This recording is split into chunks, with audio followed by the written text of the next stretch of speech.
ఇరాన్తో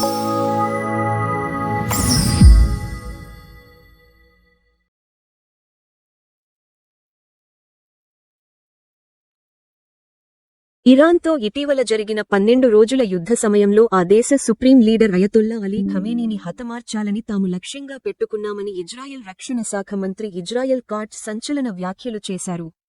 అయితే ఆపరేషన్కు సరైన అవకాశం లభించకపోవడంతో ఆ ప్రయత్నం ఫలించలేదని ఆయన వెల్లడించారు.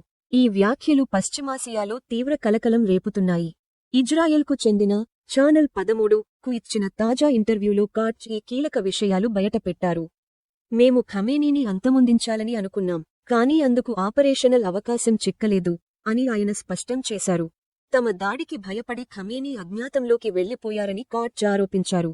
తన ప్రాణానికి ముప్పు ఉందని గ్రహించిన ఖమేనీ చాలా లోతైన అండర్గ్రౌండ్లోకి వెళ్లిపోయారు.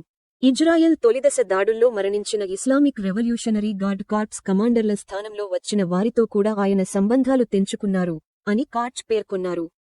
అయితే యుద్ధ సమయంలో ఖమేనీ వీడియో సందేశాలు విడుదల చేసిన నేపథ్యంలో ఆయన తన జనరల్స్తో సంబంధాలు కోల్పోయారనడానికి ఎలాంటి ఆధారాలు లేవు. మళ్లీ దాడికి అమెరికా గ్రీన్ సిగ్నల్ ఖమేనీ హత్యకు అమెరికా అనుమతి అవసరం లేదని కాట్జ్ వ్యాఖ్యానించారు. ఈ హత్యకు వాషింగ్టన్ వీటో తెలిపిందంటూ గతంలో వచ్చిన మీడియా కథనాలను ఆయన పరోక్షంగా ఖండించారు. అంతేకాకుండా ఇరాన్ తన అణు కార్యక్రమాన్ని పునరుద్ధరించాలని ప్రయత్నిస్తే ఆ దేశంపై మరోసారి దాడి చేసేందుకు అమెరికా అధ్యక్షుడు డొనాల్డ్ ట్రంప్ తమకు గ్రీన్ సిగ్నల్ ఇచ్చారని కాట్జ్ తెలిపారు.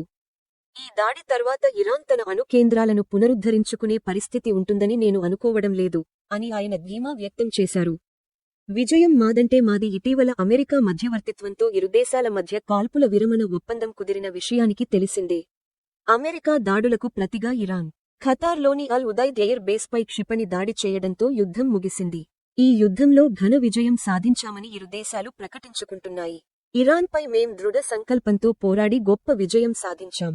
ఈ విజయం అరబ్ దేశాలతో శాంతి ఒప్పందాలను మరింత విస్తృతం చేయడానికి మార్గం సుగమం చేస్తుంది అని ఇజ్రాయెల్ ప్రధాని బెంజమిన్ నెతన్యాహు ఓ వీడియో సందేశంలో తెలిపారు. మరోవైపు ఇరాన్ కూడా విజయం తమదేనని ప్రకటించింది. తమ అణు, బాలిస్టిక్ క్షిపణి కార్యక్రమాలను అంతం చేయాలన్న ఇజ్రాయెల్ లక్ష్యాలను తాము భగ్నం చేశామని, తమ క్షిపణి దాడులతో నెతన్యాహును యుద్ధం ముగించేలా చేశామని ఇరాన్ పేర్కొంది. ఇరు దేశాల పరస్పర ఆరోపణలు, విజయ ప్రకటనలతో పశ్చిమాసియాలో ఉద్రిక్త వాతావరణం కొనసాగుతోంది.